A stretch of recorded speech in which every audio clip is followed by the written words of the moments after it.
Hello दोस्तों, स्वागत है आप सभी का अतुल्य आर्यस ऑनलाइन क्लासेज में। दोस्तों आज की इस वीडियो में हम बात करने वाले हैं पवनों के प्रकार के विषय में। दोस्तों पिछली वीडियो में हमने वायु दाब के विषय में बात की थी। दोनों ही टॉपिक हमारे सिलेबस में है, वायु दाब और पवनें। वायु दाब जो है वो पवनों के चलने के लिए बहुत ही ज़्यादा उत्तरदायी कारक माना जाता है। दोस्तों उसका अध्ययन हमने पिछली वीडियो में अच्छे से कर लिया था। दोस्तों ये जो टॉपिक है वो रीट एसएसटी का टॉपिक है। रीट एसएसटी के सिलेबस में नया जोड़ा गया है। दोस्तों पिछला सिलेबस अपने कर चुके हैं, अब हम नए जो टॉपिक जोड़े गए हैं उनका अध्ययन कर रहे हैं। ये हमारी छठी यूनिट है जिसको हम पढ़ रहे हैं, अक्षांश, देशांतर, पृथ्वी की गतियाँ।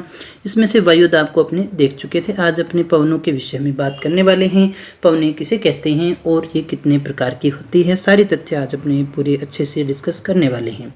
तो दोस्तों सबसे पहले हम बात कर लेते हैं पवन किसे कहते हैं। दोस्तों पवन के जो सबसे सामान्य परिभाषा आ सकती है, सबसे आसान परिभाषा हम कह सकते हैं, क्षैतिज रूप से गतिशील वायु को पवन कहते हैं। क्या कहा हमने दोस्तों? जो वायु है, वायु क्या है? देखो गैसों का मिश्रण है। वायु को पवन नहीं कहते दोस्तों, चलती वायु नहीं है।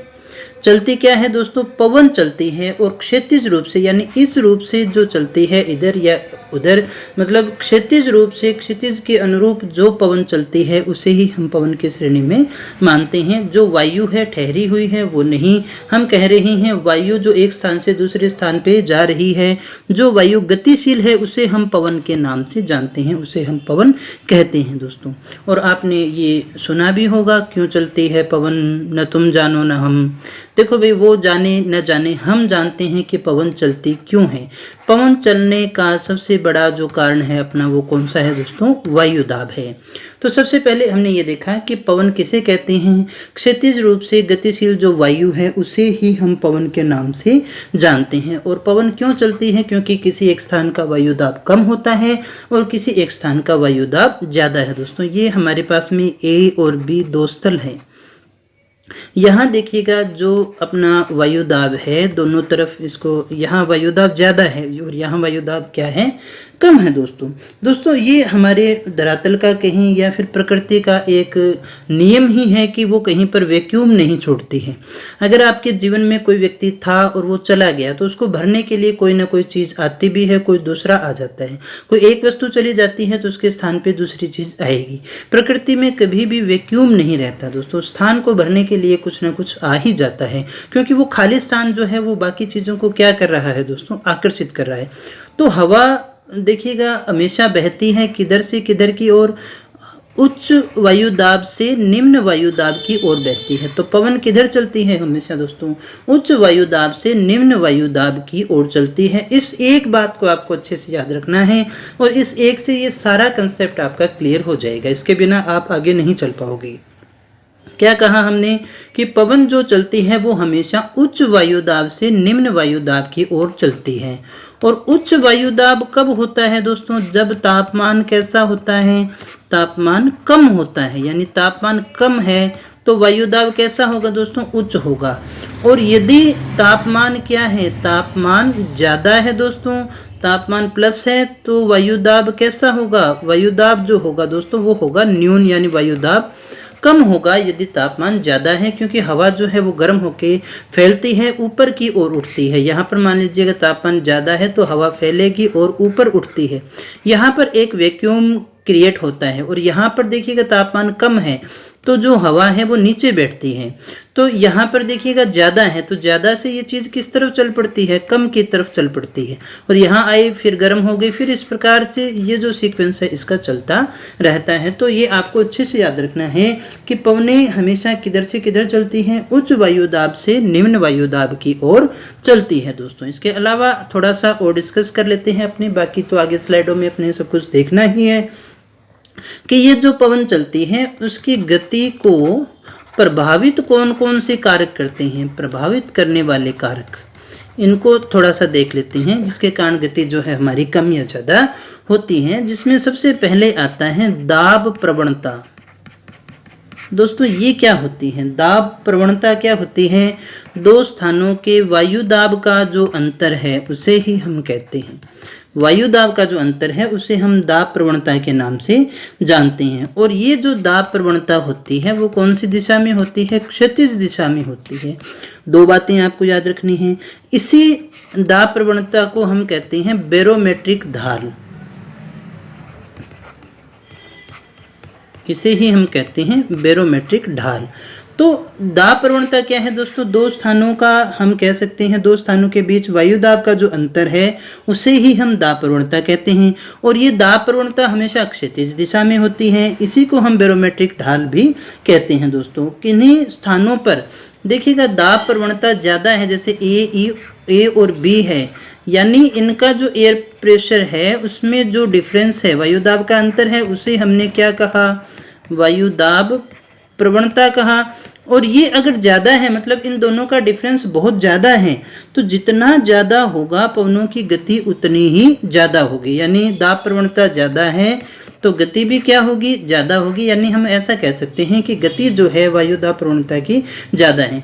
दोस्तों आपने देखा होगा जहां जगह खाली है, आपने इसका एक अच्छा उदाहरण आप देख सकते हैं। जब आप ट्रेन में चढ़ते हैं तो ट्रेन सामने से निकल रही है, आप डब्बों की तरफ देखते हैं भी कौन से डब्बे के अंदर भीड़ है, और आप देखते हैं कि ये डब्बा खाली है, तो वो भीड़ जो है सारी जहां पर ज्यादा था वो सारा किधर भागता है?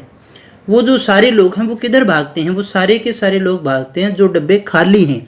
तो जितने खाली होंगे उतने ही उस तरफ ही भीड़ क्या होगी? ज्यादा भागती है। तो यही फैक्ट जो है यहाँ भी काम करता है। यानी जहाँ वायु दाब कम है और जहाँ पर वायु दाब ज्यादा है, जो जहाँ पर जितना कम और दूसरी तरफ जितना ज्यादा होगा उतनी ही जो वायु की गति है यानी पवन की गति है वो क्या होगी? वो ज्यादा होती है दोस्तों।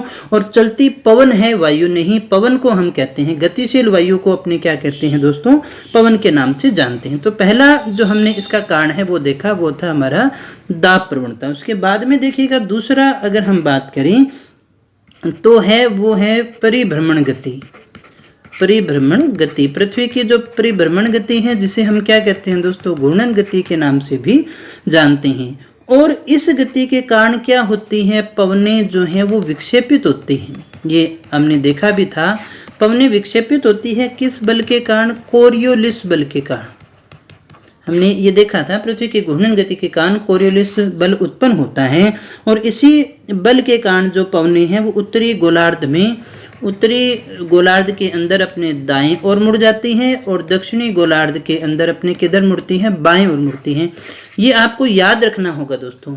उत्तरी गोलार्ध में किधर मुड़ेगी? दाएं तरफ, और दक्षिणी गोलार्ध में किधर मुड़ेगी दोस्तों? बाईं तरफ मुड़ जाती हैं। और इसको जो बताया था फेरल ने बताया था, इसलिए हम इसे फेरल का नियम भी कहते हैं। ये नियम क्या है? फेरल के नियम के नाम से भी जाना जाता है। इसको भी समझ लीजिएगा। पहले में हमने देखा ये दाब प्रवणता जितनी ज्यादा होगी, जो वायु की गति है, पवन की गति है, वो इतनी ज्यादा होगी। परिभ्रमण गति जो ये है कि इसके कारण क्या होगा? कोरियोलिस बल बनता है, जिसके कारण पर जो पवन है उसकी दिशा परिवर्तित हो जाती है, उत्तरी गोलार्ध में दाएं ओर और दक्षिणी गोलार्ध में बाएं ओर। इसके बाद में दोस्तों हम एक और फैक्ट के विषय में बात कर लेते हैं। तीसरा जो आता है हमारा वो है धरातलीय स्वरूप। देखिए धरातलीय स्वरूप का क्या प्रभाव पड़ता है दोस्तों?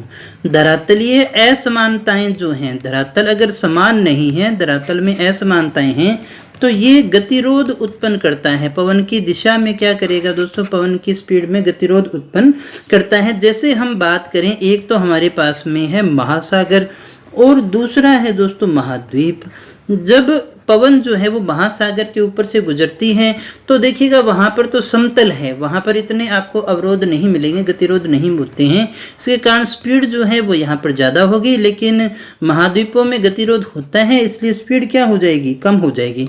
क्योंकि जो भी स्थल खंड है दोस्तों वहां पर घर्षण ज्यादा होता है, पवन में घर्षण ज्यादा होगा तो स्पीड कम हो जाएगी। यहाँ महासागरों में घर्षण जो है वो कैसा होता है दोस्तों? घर्षण कम होता है, इसलिए स्पीड भी क्या पाई जाती है दोस्तों? ज्यादा पाई जाती है दोस्तों।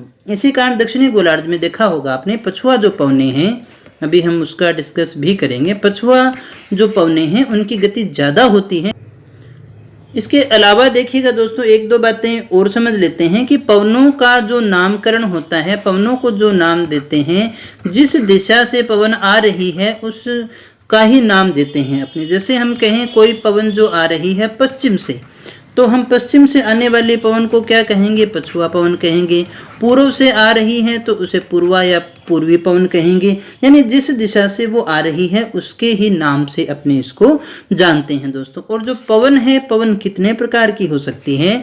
तो पवन को हम 3 भागों में बांट करके अध्ययन किया करते हैं, जिसमें से एक तो आती है स्थायी पवन, दूसरी आती है सामयिक पवन, और जो तीसरी आती है वो आती है स्थानीय पवन।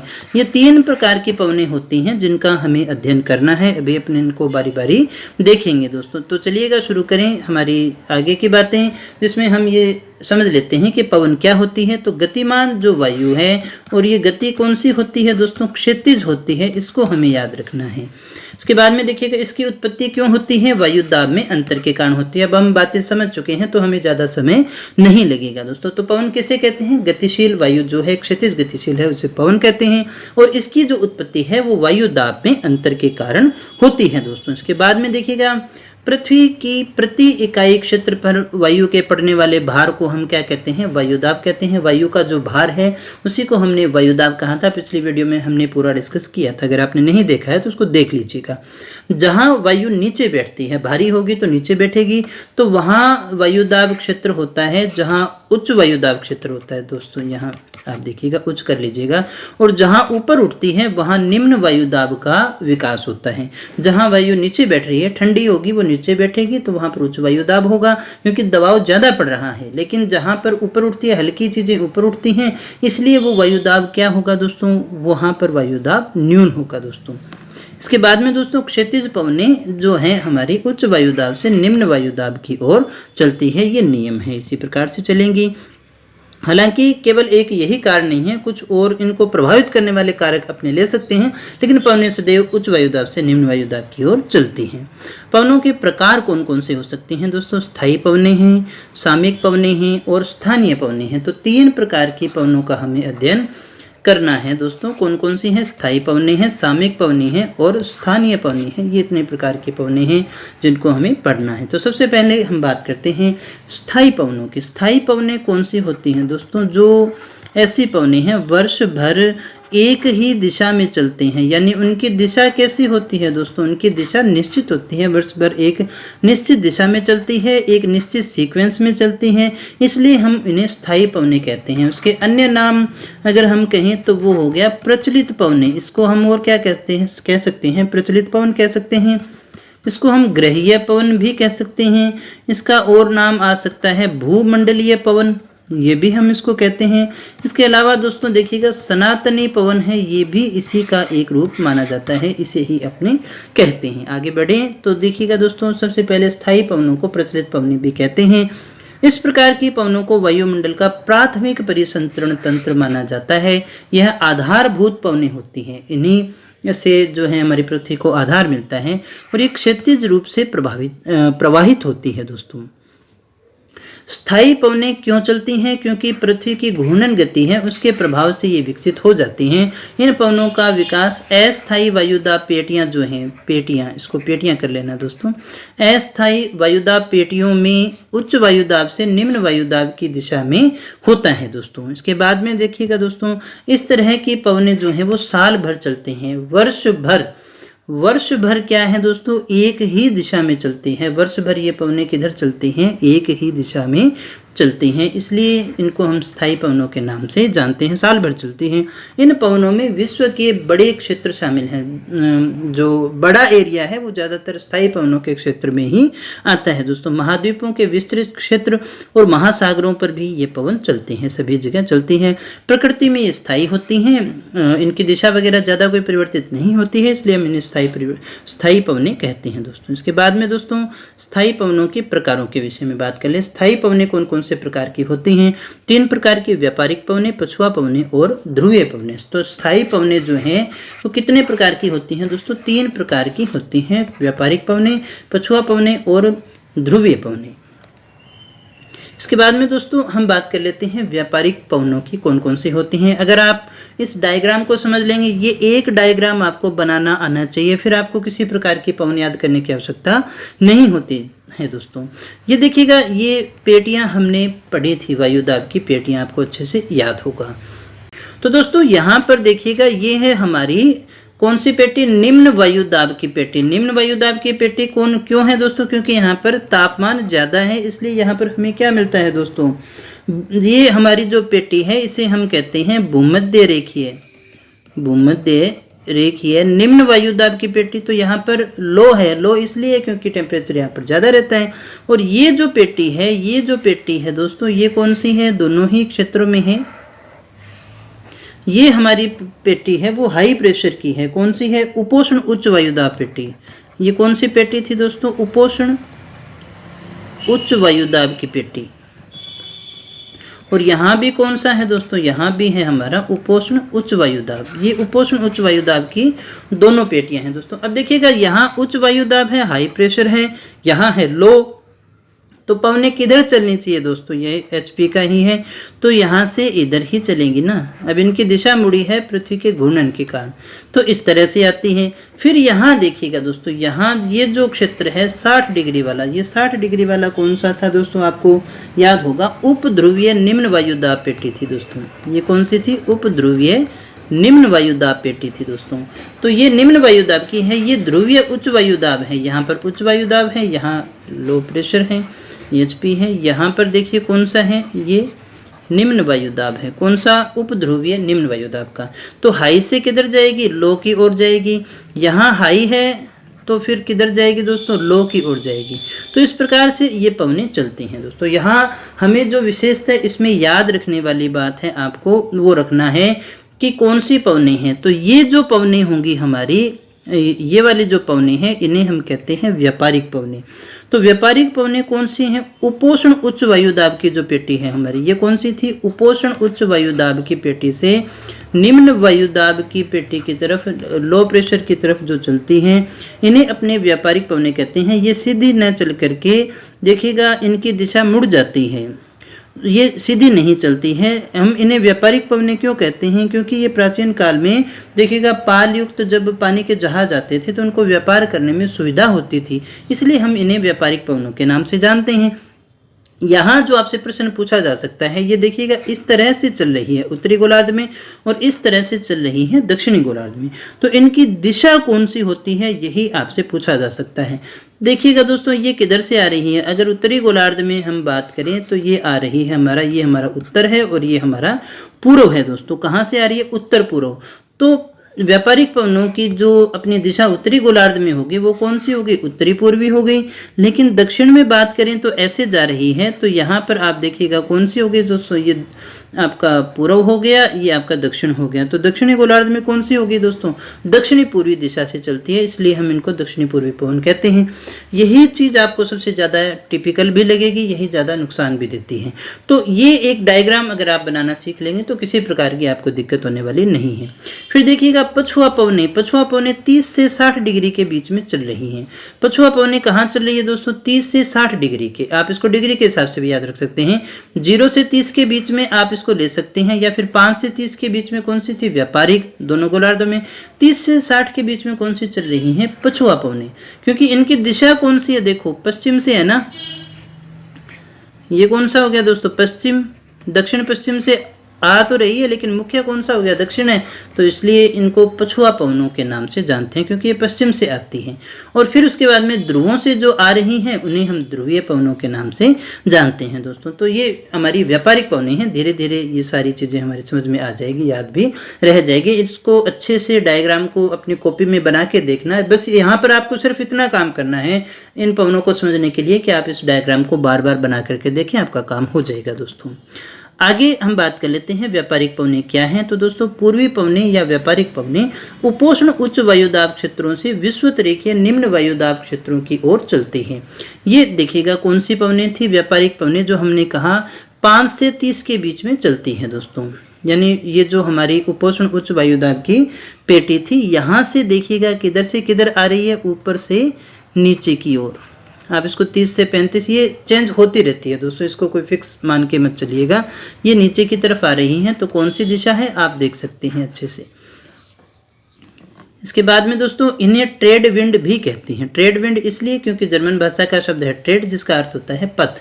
ट्रेड पर चलने के कारण यानी एक ही पथ पर ये निरंतर चलती है, इसलिए हम इसको व्यापारिक पवनों के नाम से जानते हैं। इन्हें सन्मार्गी पवनें भी कहते हैं। उत्तरी गोलार्ध में पूर्वी या सन्मार्गी पवनें उत्तर पूर्व दिशा से आती हैं और दक्षिण गोलार्ध में दक्षिण पूर्व दिशा से चलती हैं।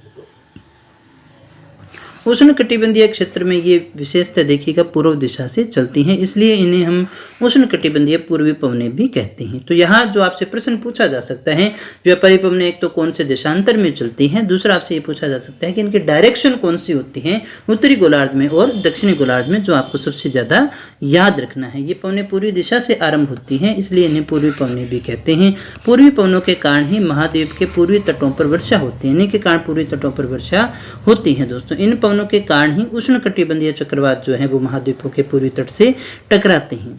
लेकिन ये जब पवनें पश्चिमी भाग तक पहुंचती हैं तो ये पवनें शुष्क हो जाती है, इसलिए वहां पर वर्षा नहीं होती। इसलिए महाद्वीप जो आपको मिलेंगे वो महाद्वीपों के पश्चिमी भाग में ही देखने को मिलते हैं दोस्तों। तो दोस्तों इसके बाद में अगली जो हमारी पवन आती है वो है पश्चिमी पवन या पछुआ पवन। जो हमने देखा था कहाँ चल रही है दोस्तों, ये हमारी पछुआ पवन है, पश्चिम से चल रही है। यानी ये वाली उपोष्ण उच्च वायुदाब की पेटी से उपध्रुवीय निम्न वायुदाब की पेटी की ओर जा रही है, दोनों गोलार्धों के अंदर। इन्हें हम पछुआ पवनें कहते हैं। और इनकी दिशा कौन सी हो गई ये आपको तय करना है। देखो ये हमारा उत्तर है, ये हमारा पश्चिम, उत्तर पश्चिम से चल रही है। यानी मुख्य जो इनकी दिशा हो गई, इन्हें यहाँ पर दक्षिण पश्चिम से चल रही है तो मुख्य दिशा पश्चिम होती है दोस्तों। तो इसलिए हम इनको पछुआ पवनें कहते हैं, पश्चिम के कारण ही पछुआ पवनें कहते हैं। पश्चिमी या पछुआ पवनें उपोष्ण उच्च वायुदाब की पेटी से अधोध्रुवीय या उपध्रुवीय, उपोष्ण उच्च वायुदाब की पेटी हमारी ये रही दोस्तों, ये हमारी उपध्रुवीय निम्न वायुदाब की पेटी है, इससे इसकी ओर चल रही है दोस्तों। कोरियोलिस बल के कारण क्या होती है, ये पवनें उत्तरी गोलार्ध में अपने दाईं तरफ मुड़ जाती है। ये हमने कहा ना ये जानी सीधी थी लेकिन किधर मुड़ गई, दाईं ओर। कोरियोलिस बल के कारण किधर मुड़ी, उत्तरी गोलार्ध में दाईं तरफ और दक्षिणी गोलार्ध में है जो ये अपने बाईं तरफ मुड़ जाती है दोस्तों। इसको आपको सिर्फ याद रखना था। यहाँ इनकी दिशा जो है वो दक्षिण पश्चिम होती है। इसके बाद में देखिएगा दोस्तों दक्षिणी गोलार्ध में ये बाईं ओर मुड़कर चलती है और इनकी जो दिशा है वो उत्तर पश्चिम होती है। मुख्य दिशा पश्चिम होने के कारण ही हम इन्हें पश्चिमी पवनें कहते हैं दोस्तों। दक्षिणी गोलार्ध में महासागर का विस्तार ज्यादा है, हमने अभी बात भी की थी, महासागर का विस्तार ज्यादा है, इसका पवनों की गति जो है वो बहुत ज्यादा हो जाती है। क्यों हो जाती है दोस्तों, इसलिए क्योंकि वहां पर किसी प्रकार का घर्षण नहीं होता है। यहाँ पर जो इसके नाम आते हैं मुख्यतः गरजता 40, प्रचंड 50 और चीखता 60 इसलिए आते हैं क्योंकि 40 डिग्री पे है ये 50 डिग्री रेखा पर है और ये 60 डिग्री पे है दोस्तों। इन पे आवाज जो होती है नाविकों के द्वारा ही दिए गए ये नाम है दोस्तों, तो इनको याद रखिएगा। गरजता 40 और ये कहाँ चलती हैं, ये दक्षिणी गोलार्ध में चलती है। इनकी स्पीड ज्यादा होने के कारण इनको कहा जाता है दोस्तों। फिर हम बात करते हैं ध्रुवीय पवनों की।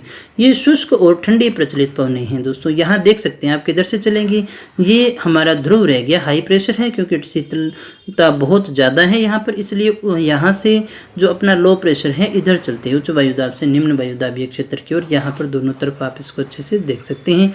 ये इसकी डायरेक्शन है आने की, तो आप देख सकते हैं कौन सी होगी दोस्तों, कहाँ से आ रही है। ये ऊपर तो हो गया उत्तर, इधर हो गया पूर्व। तो आप यही इनकी दिशा और इसकी दिशा सेम है या नहीं दोस्तों। जो हमारी व्यापारिक पवनें हैं और ध्रुवीय पवनें हैं इनकी दिशा एक ही होती है। इनका जन्म ध्रुवीय उच्च वायुदाब क्षेत्र से होता है। ध्रुवीय पवनें व्यापारिक पवनों की दिशा में ही बहती है। तो एक चीज आपको याद करनी है, दूसरी तो अपने आप याद हो ही रही है। उत्तरी गोलार्ध में उत्तर दक्षिण से दक्षिण पश्चिम की ओर ये बहती है दोस्तों। इसके बाद में दोस्तों आगे हम बात कर लेते हैं विषुवत रेखीय पछुआ पवनें। हालांकि ये कोई अलग प्रकार तो नहीं है लेकिन हम इसे भी पढ़ लेते हैं। ये पवनें ITC-Z वाले क्षेत्रों में चलती हैं। कौन से की बात कर रहे हैं दोस्तों, ये वाला जो हमारा क्षेत्र है इनमें जो पवनें चलती हैं हम उसकी बात कर रहे हैं दोस्तों। तो ये जो पवनें हैं पश्चिम से पूर्व की ओर पृथ्वी हमारी घूमती है। ये हमारा बीच का जो अपना 10 डिग्री डोलड्रम रह गया था, 5 ऊपर और 5 नीचे, यहाँ पर चलने वाले पश्चिम से पूर्व की ओर पृथ्वी घूमती है। तो ये पवनें भी पश्चिम से पूर्व की ओर चलती हैं। यहाँ सांद्रता कम होती है इसलिए इनकी गति भी कैसी होती है, बहुत ही मंद होती है दोस्तों। तो दोस्तों उम्मीद करता हूँ आप ये व्यापारिक पवनें और ये जो स्थायी पवनें थे वो अच्छे से समझ गए होंगे। इसके बाद में हम दोस्तों बात कर लेते हैं मानसूनी पवनों के विषय में। मानसूनी पवनें कौन सी होती हैं दोस्तों? इनको हम सामयिक पवनों के नाम से जानते हैं। ये वे पवनें होती हैं जो एक जैसी नहीं बहती हैं, क्योंकि मानसून का अर्थ मौसम से लेते हैं। ये वर्ष में एक बार अपना स्थान बदल देती हैं। मानसून शब्द की उत्पत्ति अरबी भाषा के मौसम शब्द से मानी गई है, जिसका अर्थ होता है मौसम। अब देखिएगा दोस्तों, मानसूनी पवनें वे होती हैं जो मौसम के अनुसार अपनी दिशा को बदल देती हैं। गर्मी और सर्दी के अंदर इनकी दिशा जो है वो परिवर्तित हो जाती है। तापीय संकल्पना, इसकी एक तापीय संकल्पना आती है। ये मानसून पवनें क्यों चलती हैं दोस्तों यहाँ पर हमारे पास में कई जो हैं वो इसके फैक्ट आते हैं, जो कई धारणाएं आती हैं। एक तापीय संकल्पना आती है, एक हमारे पास में फ्लोन की संकल्पना आती है, और आधुनिक संकल्पना की बात करें तो जेट स्ट्रीम भी आता है दोस्तों। अगर हम स्पेशली मानसून को पढ़ रहे होते तो हमें इतनी चीज़ें देखने की आवश्यकता थी। यहाँ हमें सिर्फ इतना देखना है कि मानसूनी पवनें क्यों चलती हैं। उसके लिए ताप का जो फैक्टर है उसी को अपने थोड़ा सा इम्पोर्टेंस दे देते हैं। तो इस संकल्पना के अनुसार क्या होता है, मानसून की उत्पत्ति पृथ्वी के असमान संगठन अथवा स्थलीय और जलीय भाग उनके गर्म और ठंडा होने के विरोधी स्वभाव के कारण होती है। सीधी सी भाषा में आप इसको समझिएगा कि देखिएगा, ये हमारा पृथ्वी का भाग है, ये हमारा सागर का भाग है, ये सागर है और ये क्या है, स्थल है। अब ये पवनें तब चलती हैं जब देखिएगा, अगर हम गर्मी की बात करें, ग्रीष्म ऋतु की बात करें, तो स्थल क्या हो गया दोस्तों, ज़्यादा गर्म हो गया। स्थल क्या हो गया, ज़्यादा गर्म हो गया, और इसकी अपेक्षा सागर जो है वो क्या होता है, ठंडा होता है। ठंडा होने के कारण यहाँ पर देखिएगा जो अपना वायुदाब है वो कैसा होगा, वायुदाब यहाँ पर ज़्यादा होगा और यहाँ पर वायुदाब क्या होगा, न्यून होगा। इसलिए पवनें इधर से इधर चलना शुरू कर देती हैं। और यही स्थिति अगर हम सर्दियों की बात करें तो मामला उल्टा हो जाएगा। सर्दियों के अंदर स्थल तो क्या हो गया, ये स्थल तो क्या हो गया दोस्तों, ठंडा हो गया, इसलिए यहाँ पर वायुदाब ज़्यादा हो गया, लेकिन जल इसकी अपेक्षा क्या होता है, गर्म होता है, इसलिए यहाँ पर जो है प्रेशर कैसा हो गया, लो हो गया, तो पवनें ऐसे चलने लगती हैं। यानी तापीय संकल्पना ये कहती है कि मानसून उत्पत्ति यहाँ पर पृथ्वी का जो स्वभाव है वो बदलता रहता है, ठंडा और गर्म होता रहता है। विरोधी स्वभाव होने के कारण ही ये इनकी दिशाएं बदलती रहती हैं, जिन्हें हम मानसूनी पवनों के नाम से जानते हैं। उम्मीद करता हूँ आप इस बात को समझ गए होंगे। अगर नहीं समझे हैं तो एक बार इसको दोबारा सुनेंगे तो आराम से समझ में आ जाएगा दोस्तों। इसके बाद में दोस्तों आगे हम बात करते हैं मानसूनी पवनों में ही। तो गर्मियों के मौसम में चूंकि सूर्यताप बहुत ज़्यादा होता है, जिसके कारण स्थलीय भाग जो है वो सागरीय भाग की अपेक्षा अधिक गर्म हो जाएगा और निम्न दाब का केंद्र विकसित हो जाएगा और पवनें सागरीय भाग से स्थलीय भाग की ओर बहने लगती है, जिसे हम ग्रीष्मकालीन मानसून कहते हैं। क्या समझे हम दोस्तों? गर्मियों की बात करें तो ये स्थल है, स्थल क्या हो गया, गर्म हो गया, गर्म हो गया इसलिए लो प्रेशर हो गया।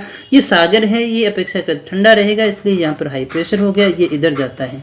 तो अपने साथ देखिएगा संवहनीय धाराएं भी ले जाता है, यानी जलवाष्प भी लेके जाता है, जिसके कारण बारिश होती है, जिसे हम ग्रीष्मकालीन मानसून के नाम से जानते हैं दोस्तों यहाँ हम हमारे भारतीय मानसून को देख सकते हैं। ये दक्षिणी पश्चिमी हमारा मानसून है, ये हमारा हिंद महासागर है, ये गर्मी का समय है दोस्तों।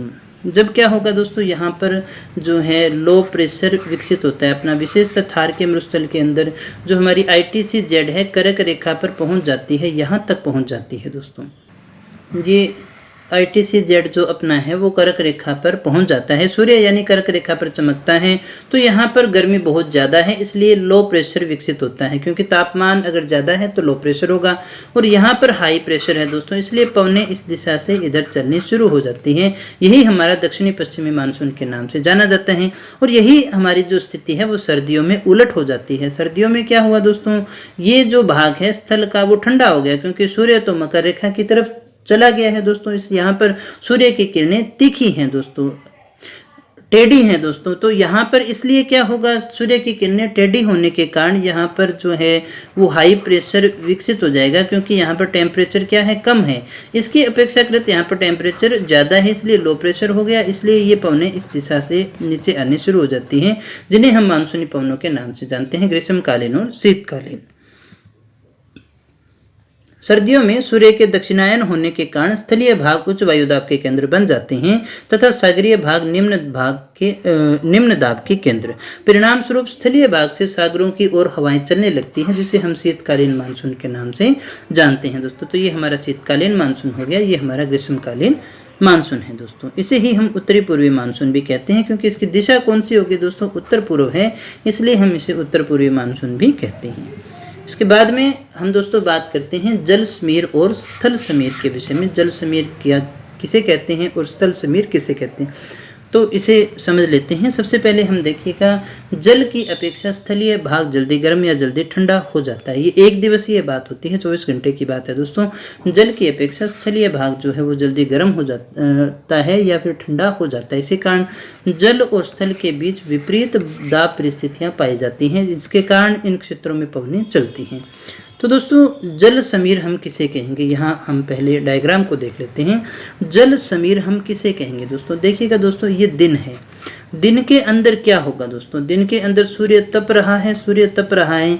ये हमारी देखिए भूमि है, तो इसका टेम्परेचर क्या हो गया, बढ़ गया तो लो प्रेशर होगा या नहीं होगा, क्योंकि तापमान ज़्यादा है तो प्रेशर लो होता है। इसकी अपेक्षा जो सागर है वो कैसा है दोस्तों, वो कोल्ड है, वो ठंडा है। तो यहाँ पर हाई प्रेशर विकसित होगा, इसलिए पवनें इधर से इधर आती हैं। और दोस्तों किधर से आ रही है, सागर की ओर से आ रही है, इसलिए इन्हें हम सागरीय समीर भी कहते हैं, इन्हें हम जल समीर के नाम से भी जानते हैं। उम्मीद करता हूँ इस बात को आप समझ गए होंगे। दिन के समय सौर ताप ग्रहण करके स्थलीय भाग जो हमारा है वो ज़्यादा गर्म हो जाता है, इसलिए यहाँ पर निम्न वायु दाब बन जाता है, लो प्रेशर हो गया। इसकी तुलना में जलीय जो क्षेत्र है वो हमारा उच्च ताप पाया जाता है, और इसलिए जो जल समीर है वो इधर से इधर हमारी चलती है दोस्तों। उम्मीद करता हूँ इस बात को आप समझ गए होंगे।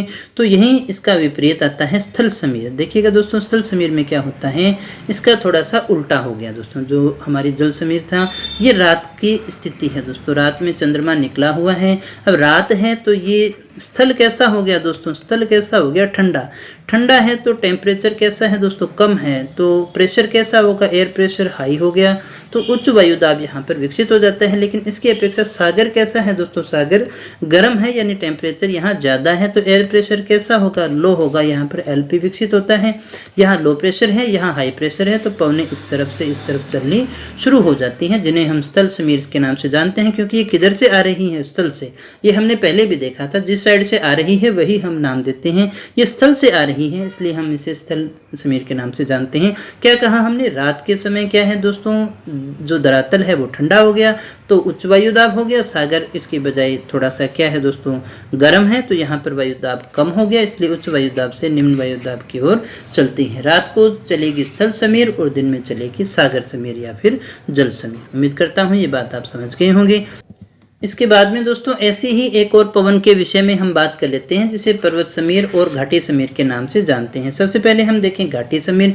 घाटी समीर दोस्तों क्यों, क्योंकि ये घाटी की तरफ से आ रही है। अब आपको पता होगा घाटी किस तरफ से आ रही है, तो मतलब घाटी में कौन सा प्रेशर होगा, हाई प्रेशर, यानी टेम्परेचर कैसा होगा, लो होगा, और पर्वत की तरफ आ रही है दोस्तों। तो इसमें क्या होता है, दिन के समय पर्वतीय क्षेत्र घाटी क्षेत्र की तुलना में अधिक गर्म होता है, इसलिए पर्वतीय क्षेत्रों में निम्न दाब उपस्थित होता है और घाटी क्षेत्र में उप दाब उपस्थित होता है, और इसी के कारण दिन के समय जो है वो घाटी समीर चलती है। यहाँ हम समझ सकते हैं। तो यहाँ देखिएगा घाटी में तो क्या हुआ, तापमान कम था, ऊपर क्या था, तापमान ज़्यादा था दोस्तों। तो इसलिए जो अपनी यहाँ की गर्म वायु है वो ऊपर उठनी स्टार्ट हो गई, यहाँ की जो ठंडी वायु है वो इधर चलना शुरू हो जाती है। तो ये जो हमारी घाटी है, घाटी से पर्वतों की ओर हवा चलनी शुरू हो जाती है, घाटी से आती है, इसलिए हम इसे घाटी समीर के नाम से जानते हैं। आप इसको इस तरह से भी समझ सकते हैं, अगर यहाँ थोड़ी दिक्कत हो तो देखिएगा ये हमारी घाटी रहेगी। यहाँ पर क्या होगा दोस्तों, यहाँ पर सूर्य चमक रहा है, ये तो हो गया गर्म, लेकिन यहाँ तक पूरा नहीं पहुँच रहा, तो ये है ठंडा, यानी यहाँ पर हाई प्रेशर है, यहाँ पर लो प्रेशर है, तो इस तरफ से हवाएं इस तरफ चलनी शुरू हो जाती हैं। ये घाटी से आ रही हैं, इसलिए हम इसे घाटी समीर के नाम से जानते हैं। वहीं इसका उल्टा होता है दोस्तों पर्वत समीर के अंदर। पर्वत समीर के अंदर क्या होगा दोस्तों, अब समय कौन सा हो गया, रात का हो गया।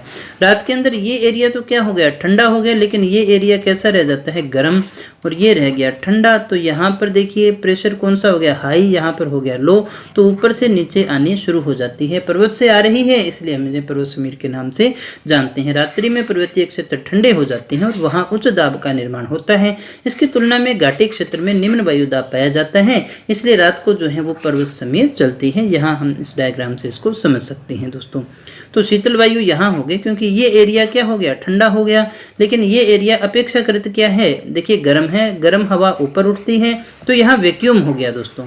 तो इस वैक्यूम को भरने के लिए हवा जो है वो पहाड़ों से यहाँ इस वैक्यूम को भरने के लिए चल पड़ती है और इसीलिए हवाएं जो है पर्वत से नीचे आ रही हैं, इसलिए हम इन्हें पर्वतीय समीर के नाम से जानते हैं। उम्मीद करता हूँ ये बात भी आप अच्छे से समझ गए होंगे।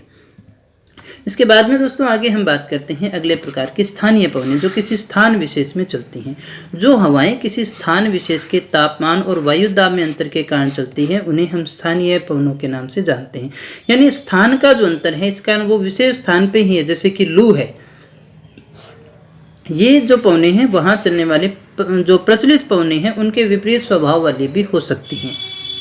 हमने कहा प्रचलित क्षेत्रों में भी ये पवनें पाई जाती हैं। ये पवनें स्थानीय विशेषताओं के अनुरूप गर्म भी हो सकती हैं, ठंडी भी हो सकती हैं, बर्फ से भरी भी हो सकती है, धूल से भरी भी हो सकती हैं, किसी भी प्रकार की हो सकती है। किन्हीं प्रभावित क्षेत्रों में ये लाभकारी भी हो सकती हैं और हानिकारक भी हो सकती हैं। जैसे चिनूक है, फोन है, बोरा है, सिरोको है, हरमट्टन है, खमसिन है, मिस्ट्राल है, ब्लिजार्ड है, ब्रिक है, फिल्डर है, विली विली है। ये जो सारी पवनें हैं ये स्थानीय, क्योंकि एक पर्टिकुलर स्थान पे चलती हैं। जैसे हम कहें लू, तो लू जो है हमारा रेगिस्तानी क्षेत्र है, थार का मरुस्थल है, वहीं चलती है, तो वो वहीं चलती है, उसका स्थानीय नाम है दोस्तों। तो ये स्थानीय जो पवनें हैं वो जो हमारी प्रचलित पवनों के विपरीत भी हो सकती है दोस्तों। तो यही स्थानीय पवनें होंगी जो स्थानीय के हिसाब से चलती हैं और स्थान विशेष के नाम से जानी जाती हैं। कुछ गर्म स्थानीय पवनों के नाम को देख लेते हैं। यहाँ जो आपसे प्रश्न पूछा जा सकता है दोस्तों, सबसे ज़्यादा वही पूछा जाएगा, कौन सी पवन कहाँ चल रही है, ठंडी है या गर्म है। तो यहाँ सबसे पहले हम गर्म स्थानीय पवन की बात करें। ये सारी गर्म है, जैसे चिनूक है, फोहन है, सांता आना है, हरमट्टन है, सिरोको है, लू है, ब्लैक रोलर है, नार्वेस्टर है, यामो है, ट्रेमोंटेन है। ये सारी की सारी दोस्तों कौन सी है, ये गर्म पवनें हैं, गर्म स्थानीय पवनें हैं। चिनूक कहाँ चलती है, संयुक्त राज्य अमेरिका या कनाडा। ये ऐसा प्रश्न आपसे पूछा जा सकता है, गर्म है, ठंडी है या कहाँ पर चलती है। फोहन जो है वो यूरोप की है, सांता आना कैलिफोर्निया की है। कैसी है, गर्म है, ये याद रखिएगा। हरमट्टन सहारा रेगिस्तान की है, सिरिको सहारा रेगिस्तान की है। लू उत्तरी भारत और पाकिस्तान में चलती है। ब्रेक लोरल जो है वो अपनी कहाँ चलती है, संयुक्त राज्य अमेरिका में। नार्वेस्टर न्यूजीलैंड में चलती है। इस प्रकार के पवन जो है भारत और बांग्लादेश में भी चलती हैं, जिसे अपने काल वैसाखी के नाम से जानते हैं। यामो जापान में है। ट्रमोंटान जो है वो मध्य यूरोप में चलती हैं। कुछ और देखिए गर्म पवनें ही हैं यहाँ पर, जो अपने थोड़ा विस्तार से भी देख लेते हैं गर्म पवनों में। जैसे कि लू है, फोहन है और चिनूक है। ये मुख्य प्रकार की जो है गर्म स्थानीय पवनें हैं। लू की अगर अपनी बात करें, ये अति गर्म पवन है और शुष्क पवन होती है दोस्तों। मई और जून के महीनों में भारत के उत्तरी मैदानों और पाकिस्तान में ये चलती है। इन पवनों की दिशा पश्चिम से पूर्व की ओर, ये पश्चिम से आती है दोस्तों, और ये सामान्यतः दोपहर के बाद ही चलती है। इनका तापमान 45 डिग्री है दोस्तों, ये 450 नहीं है, इसको 45 से 50 डिग्री सेंटीग्रेड के बीच में रहती है। तो लू के बारे में हम सभी बड़े अच्छे से जानते हैं। फोहन की बात करें दोस्तों, तो फोहन जो है आल्पस पर्वतमाला के पवनाभिमुख ढाल, उत्तरी ढालों पर से नीचे की ओर उतरने वाले तीव्र झोंकेदार शुष्क और गर्म स्थानीय पवन को फोहन कहते हैं। देखिएगा हम किसकी बात करें, आल्पस जो हमारी पर्वतमाला है, जो हमारा इसका उत्तरी ढाल है, उसकी ओर नीचे उतरने वाले जो पवन है उसे गर्म स्थानीय पवन है, उसे ही अपने फोहन के नाम से जानते हैं। स्थानीय वायुदाब प्रवणता, अब आपको याद आ रहा होगा वायुदाब प्रवणता क्या थी, वायुदाब का डिफरेंस के कारण ही वायु आल्पस पर्वत के दक्षिणी ढालों पर चढ़ती है। चढ़ते समय इन ढालों पर कुछ वर्षा भी करती है, परंतु पर्वतमाला को पार करने के बाद उत्तरी ढालों पर ये गर्म पवनों के रूप में ही नीचे उतरती है। इनका तापमान जो है वो 15 डिग्री से 20 डिग्री सेंटीग्रेड तक रहता है और ये पवनों पर पड़ी हिम को पिघला देती है। ये पर्वतों पर हिम को पिघला देती है, हिमबख्शी होती है दोस्तों। इनसे जो है चारागाह पशुओं के चरने के योग्य बन जाते हैं। अंगूरों को शीघ्र पकने में भी इससे सहायता मिलती है, इसलिए ये काफ़ी इंपॉर्टेंट है। ये हवा चलती है तो देखो एग्रीकल्चर को और वहाँ की अर्थव्यवस्था को भी प्रभावित करती है दोस्तों। इसके बाद में दोस्तों अगली हम बात करें चिनूक। चिनूक कहाँ है, संयुक्त राज्य अमेरिका और कनाडा में रॉकी पर्वतमाला के पूर्वी ढालों पर नीचे उतरती गर्म पवन है। ये याद रखिएगा, गर्म ठंडे का चिनूक कहते हैं। स्थानीय भाषा में चिनूक का अर्थ होता है हिमभक्षक, क्योंकि ये हिम को क्या करती है, समय से पूर्व ही पिघलाने में समर्थ होती है, इसलिए ये घास तलों को हिम रहित बना देती है। चारागाहों पर प्राप्त घास इसी के कारण उगती है।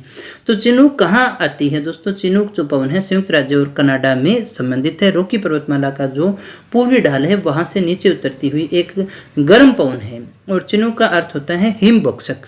तो ये हिम को समय से पहले ही पिघला देती हैं, घासों को जो है हिम रहित कर देती है, चारागाहों के लिए बहुत ज़्यादा उपयोगी मानी जाती है दोस्तों। इसके बाद में ठंडी पवनों की बात करें तो ठंडी पवनों में जो हमारी सबसे मुख्य पवन है वो है मिस्ट्रल।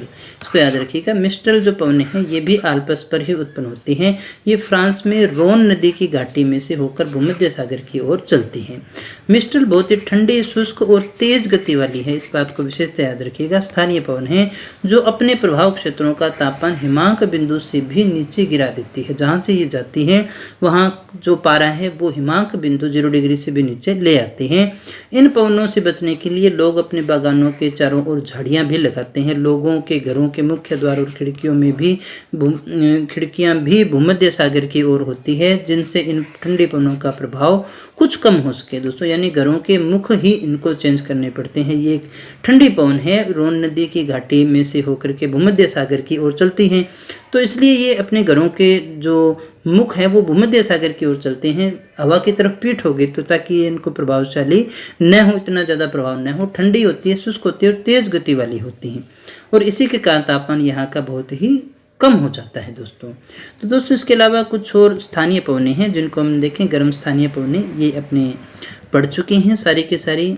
और इसके अलावा देखिएगा ये भी अपनी जोंडा है अर्जेंटीना में, हबूब है दक्षिणी सहारा में, लेस्ट है मडेरा और कैनरी द्वीप में, खमसिन उत्तरी अफ्रीका और अरब प्रायद्वीप में, और देखिए ब्रिकफिल्डर शामल फारस की खाड़ी में, गिबली जो है वो लीबिया में है दोस्तों। ये सारी की सारी कैसी पवनें हैं, गर्म पवनें हैं, इनके नाम आपको याद करने पड़ेंगे और कोई उपाय हमारे पास में नहीं है दोस्तों। कुछ ठंडी स्थानीय पवनों को देख लीजिएगा। पुर्गा है, ये रूसी टुंड्रा में चलती हैं। 22 फ्रांस की अति ठंडी हवा है। लेवेंटर दक्षिणी स्पेन और मोरक्को की है। पंपेरो जो है वो दक्षिणी अमेरिका का पंपाज क्षेत्र, वहाँ पर चलती हैं। बुरान साइबेरिया की अत्यंत ठंडी हवा है। मिस्ट्रल स्पेन व फ्रांस की है, ये अपने भी पढ़ भी चुके हैं। ब्लिजार्ड जो है उत्तरी और दक्षिणी ध्रुवीय प्रदेशों की तरफ चलती है, ध्रुवीय क्षेत्र की तरफ ही चलती है दोस्तों। फ्राइगेम अमेजन घाटी में है। माइस्ट्रो जो है वो चलती है एड्रियाटिक सागर के उत्तर में। खाजरी जो है वो अजरबैजान की है। कोसावा सर्बिया की है दोस्तों। तो ये कुछ एक हमारी ठंडी स्थानीय पवनें थी जिनको हमें जानना अनिवार्य था। इनके खाली दोस्तों आपको नाम याद रखने हैं, इतने से काम चल जाएगा। कुछ और इम्पोर्टेंट पवनों को हम देख लेते हैं। तो यहाँ पर हमारे पास में आती है सिरको। यहाँ से प्रश्न पूछा जाता है। ये एक गर्म, शुष्क और रेत से भरी हवा होती है दोस्तों। शुष्क है तो संभव सी बात है, रेत है तो रेतीले क्षेत्रों में ही चलती हैं। ये सहारा के रेगिस्तान से उत्तर दिशा में भूमध्य सागर की ओर चलती हैं, चलकर इटली, स्पेन आदि को ये प्रभावित करती है दोस्तों। सिरोको के साथ लाल रेत की मात्रा अधिक होती है।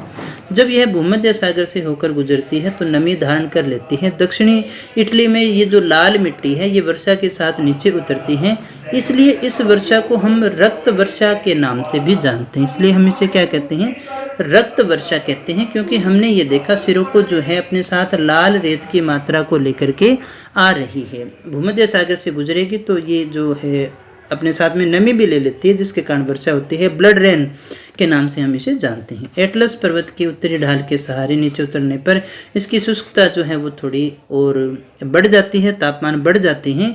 इन हवाओं को अलग अलग स्थानों पर अलग अलग नामों से जाना जाता है। इटली में सिरोको, सहारा में सिमूम, लीबिया में गिबली, ट्यूनीसिया में चिली और स्पेन में देखिए लेवेस आदि नामों से इसको जाना जाता है। अरब के रेगिस्तान में चलने वाली गर्म व शुष्क हवा को सिमूम भी कहते हैं दोस्तों। इन हवाओं का वनस्पति, कृषि और फलों के बागों पर विशेष प्रभाव पड़ता है। दोस्तों समझने को हम इसका पूरा डायग्राम बना के आराम से समझ सकते थे, पर मुझे नहीं लगता कि इतनी हमें आवश्यकता है। जितना काम की चीज़ें थी उतनी मैंने आपको बता दी है, आप इतना ही आपको याद करना है दोस्तों। हमें इसमें पीएचडी नहीं करनी है, हम स्पेशल पीएचडी कर लेंगे दोस्तों बाद में। जब आप आरएएस की तैयारी करेंगे तो मैं आपको सारी चीज़ें आराम से समझा भी दूंगा, लेकिन यहाँ आपको इतना काफ़ी है दोस्तों, काफ़ी ही नहीं ज़्यादा है। सिरोको के बारे में इतना ही आपको पढ़ना है, क्योंकि कुछ और पवनें भी हैं हमारे पास में, जैसे हरमट्टन है। अफ्रीका के सहारा रेगिस्तान के पूर्वी भाग में चलती है। उत्तर पूर्व और पूर्वी दिशा से पश्चिम दिशा में चलनी, ये दिशा वगैरह याद रहे तो ठीक है, ज़्यादा टेंशन आपको नहीं लेनी है। लेकिन हरमट्टन कैसी है, शुष्क हवा है, ये आपको याद रखना है। इसकी गति तीव्र होती है। अफ्रीका का पश्चिमी तट उष्ण और आर्द्र होता है, जिससे मौसम इसके कारण अस्वास्थ्यकर हो जाता है। हरमट्टन के आने पर यहाँ का मौसम शुष्क हो जाने के कारण सुहावना और स्वास्थ्यप्रद हो जाता है। इसी के कारण गिनी तट पर इस हवा को डॉक्टर हवा कहते हैं। ये प्रश्न आपसे पूछा जा सकता है कि डॉक्टर हवा की संज्ञा जो है वो किसे दी जाती है, तो हरमट्टन जो है इसे हम डॉक्टर हवा की संज्ञा देते हैं। इसी प्रकार से गर्म और शुष्क हवाएं ऑस्ट्रेलिया के विक्टोरिया प्रांत में भी चलती हैं, जिन्हें हम ब्रिकफील्डर के नाम से जानते हैं। तो ब्रिकफील्डर कहाँ चलती हैं दोस्तों? ऑस्ट्रेलिया के जो विक्टोरिया प्रांत है वहाँ पर चलती हैं। इसके बाद में दोस्तों आगे हम बात करते हैं बोरा। ये शुष्क और ठंडी प्रचंड हवा है। बोरा जो कैसी है? शुष्क है लेकिन ठंडी है। ये एड्रियाटिक सागर के पूर्वी किनारे पर चलती है। विशेषकर उत्तरी इटली का भाग इन हवाओं द्वारा अधिक प्रभावित होता है। तेज गति इतनी होती है कि इमारतों की छतें तक उखाड़ देती है दोस्तों। पेड़ पौधे धराशायी हो जाते हैं। कभी कभी तो ये कई दिनों तक चलती हैं। नमी युक्त होने से इनसे कभी कभी वर्षा भी हो जाती है। तो हमें याद क्या रखना है, कहाँ चलती है ये? ब्लिजार्ड को देखिएगा, इसे हम झंझावत भी कहते हैं। ये मुख्य रूप से यूएसए, कनाडा और साइबेरिया में चला करती है। इनकी गति 80 से 96 किलोमीटर प्रति घंटा तक हो जाती है दोस्तों। हिमकणों से युक्त होने के कारण इनमें से दृश्यता समाप्त हो जाती है। हम देखिए यहाँ पर चलना विजिबल नहीं हो पाता है। इनके आगमन से तापमान हिमांक के नीचे चला जाता है और सतह जो है वो बर्फ से ढक जाती है दोस्तों। कब? जब ये आती हैं, जिन्हें हम झंझावत कहते हैं, यूएसए, कनाडा और साइबेरिया में। संयुक्त राज्य अमेरिका में पश्चिमी पूर्वी धरातल अवरोध के कारण के अभाव में ये हवाएं समस्त मध्यवर्ती मैदान को प्रभावित करती हैं, दक्षिणी प्रांतों तक पहुंच जाती हैं, जहां इन्हें हम नॉर्दर्न और साइबेरिया में बुरान के नाम से जानते हैं। ये इसी के नाम है दोस्तों। ये बहुत बार परीक्षा में पूछे गए हैं। ये फैक्ट ही हैं डायरेक्ट दोस्तों। इनको अच्छे से याद कर लोगे तो अच्छा रहेगा दोस्तों। तो यहाँ आप इनको सारों को जो है मैप में भी देख सकते हैं अच्छे से, कहाँ कहाँ ये चलती हैं। मिस्टल है, हल्म है, बोरा है, फोन है, सिरोको है, हरमट्टन है।